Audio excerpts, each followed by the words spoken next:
नहीं, आप फिर से उठ के आ गई इधर। डॉक्टर ने मना किया, उसने सख्ती से कहा था कि आराम की जरूरत है आपको। 2-3 दिन में प्लास्टर उतर जाएगा, फिर थोड़ा बहुत चल लेना आप। बिस्तर पे पड़े पड़े ना मैं और बीमार हो जाऊंगी, इसलिए वॉकर लेके थोड़ा थोड़ा चलना शुरू कर दिया है। और डॉक्टरों का तो रहने दो बेटा,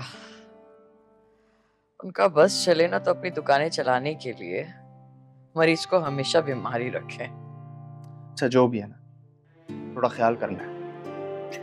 ठीक है। चाय। दोपहर के लिए आपके लिए दलिया भी बना दिए, खा लीजिएगा। हाँ, मैं तो नाश्ते के बाद नरगिस की तरफ जाऊंगी। ठीक है। जैन, ये इनकलाब कैसे आ गया? इसको टाइट किया रात को मैंने।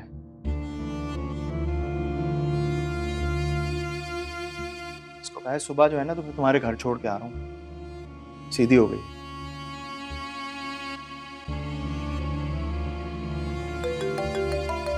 और किसकी आ रही है? नरगिस आंटी। हेलो, अस्सलाम वालेकुम आंटी। वालेकुम अस्सलाम। अब जैन बेटा, माजिदा फोन नहीं रिसीव कर रही, तबीयत ठीक है उसकी? हाँ, वो मुझे लगता है उनका फोन शायद साइलेंट पे होगा। तबीयत उनकी बहुत बेहतर है जी। साथ ही बैठी है, नाश्ता कर रही हैं। बात। हाँ नरगिस, अस्सलाम वालेकुम। मैं नाश्ते के बाद पहुंच रही हूँ। मैं माजिदा, प्रोग्राम कैंसिल हो गया है। नसीर भाई हॉस्पिटल में है, वो लोग नहीं आ रहे। अल्लाह खैर। अच्छा फिर?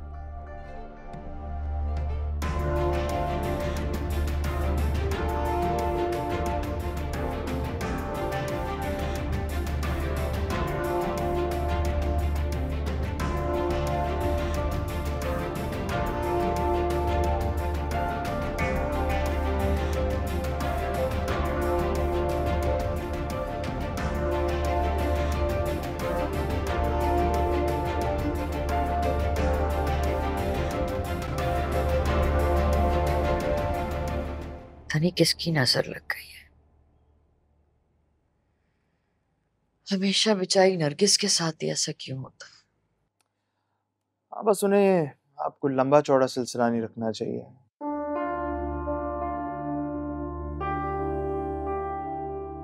सभा को बुलाएं यहाँ पे और कुछ दिन के बाद रिसेप्शन रख लें। बिल्कुल ठीक कह रहे हो तुम। असल चीज तो निकाह करना था ना, वो तो हो गया। अब रुखसती में इतना धूम धड़ाका करने की कोई जरूरत नहीं है। लेकिन मैं समझती हूँ, नरगिस माँ है, इकलौते बेटी की शादी की खुशियां देखना चाहती है। हमेशा से उसके दिल में ये ख्वाहिश थी। लेकिन देखो ना बेचारी, उस दिन निकाह के वक्त भी उसकी तबीयत खराब हो गई थी और अब ये हो गया। मेरा नहीं ख्याल कि रुखसती हो पाएगी फिलहाल। अंकल की हालत जो है वो तशवीशनाक है। अल्लाह बस सब खैर करे। सैन, अगर नसीर भाई को कुछ हो गया तो क्या हम अपने घर की तकरीब भी नहीं कर पाएंगे? नहीं नहीं, हमने तो निकाह बहुत सादगी से करना है। 5 लोग उनकी तरफ से आ जाएं और बाकी हमारी तरफ से हमारे घर वाले होंगे। और वैसे भी इतना धूम धड़क से तो करना ही नहीं था कुछ भी। आराम से करेंगे और बस एक दफा आप बाबर और उसकी फैमिली से बात कर लें। वैसे सच बताऊं बेटा, अब इस शादी की तारीख को आगे नहीं बढ़ाना चाहती। सादगी से करना है तो कर देते हैं ना फिर। मैं कल ये मनाही को भी बुला लूंगी और नरगिस को भी समझा दूंगी कि मजबूरी है, सादगी से निकाह कर देते हैं। चाय भाई। हाँ, थैंक यू। मेरी कॉल आ रही है सर। चाय। अम्मी, आपको पता है हनान ने मुझे शादी के लिए शॉपिंग करवाई है।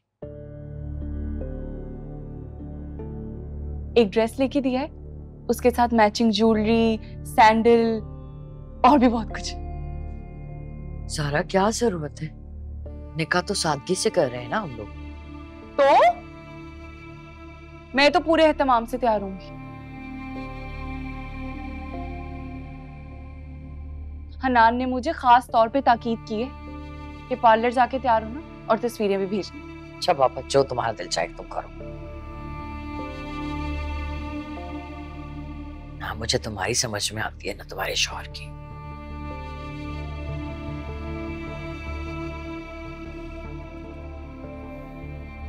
अच्छा ज़ारा, वो मनाहिल की मैंने ज्वेलरी रखवाई थी ना तुम्हारे पास, वो दे दो मुझे। हाँ, एक लॉकर सेट और कंगन, वही।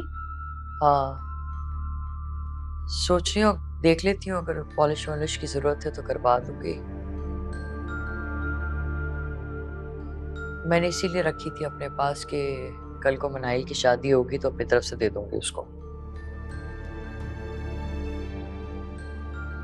बल्कि वो 2 मर्दाना अंगूठियां भी है ना, उसमें से एक दे देना मुझे। वो मैं अपनी तरफ से दूल्हा को मुंह दिखाई में दे दूंगी। अच्छा ठीक है, निकाल दूंगी।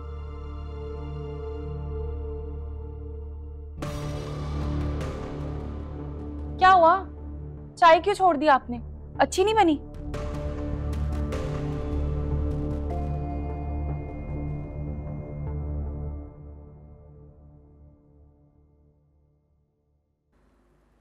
इंसान जब अल्लाह पे तवक्कल कर लेता है ना,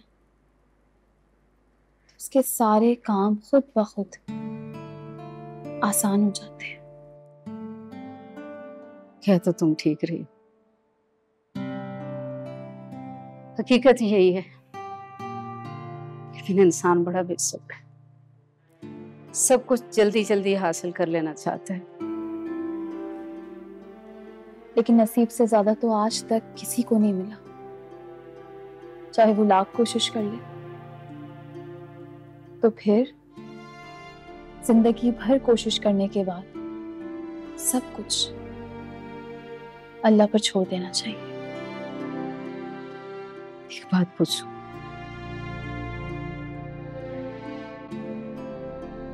तुमने यही सोचकर शादी का फैसला किया ना? मेरे पास इसके सिवा और कोई रास्ता नहीं है। पप्पू हर हाल में मेरी शादी करवाना चाहती है। मुझे समझ नहीं आता पप्पू को अचानक से हो क्या गया है,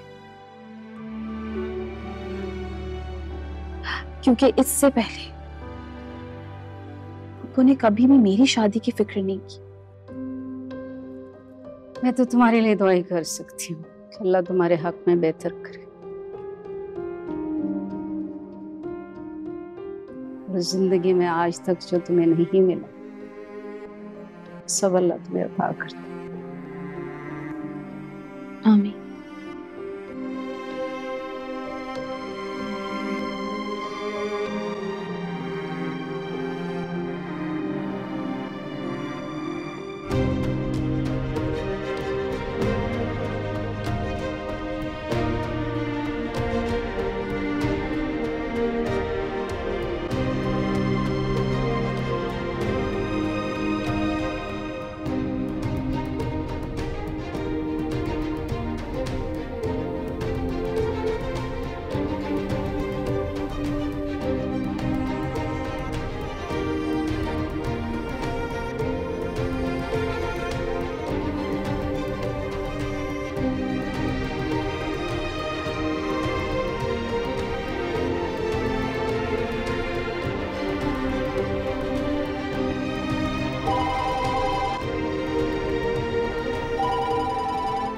पप्पू का फोन।